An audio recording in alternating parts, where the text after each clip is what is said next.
on. Some of them, there's talks about some of them long-term wanting to remove American bases. Would that change your analysis if these steps are taken? I would say I'd have a nice pile of gold sitting in the corner that I could rapidly transfer to Iranian ownership. And I would make it abundantly clear that no American in uniform under any circumstances or any other foreign service in uniform is welcome in my country. And that I swear by all that's holy that there will be no American bases in my country or any foreign bases that are hostile to Iran ever again. Now, maybe if you put those two things together, they can avoid extinction. Right now, those two things don't exist. There's been some reports of money, these Gulf countries secretly unfreezing money to Iran.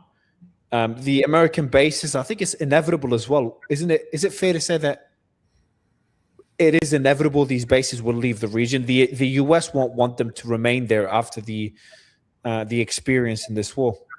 Yes, which is why we ought to end this as soon as possible.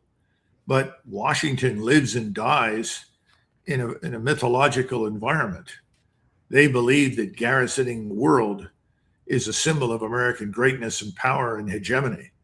They believe that the loss of military supremacy, because we're not prepared and cannot defend all of these places, will translate into financial Armageddon. They don't understand that financial Armageddon has come about in large part because of the existence of the bases. In other words, it's a backward way of thinking, but that's where they are. And you're asking people to say, well, I was wrong. This was a bad idea. Nobody wants to do that. It's much easier to let the American people suffer. So I think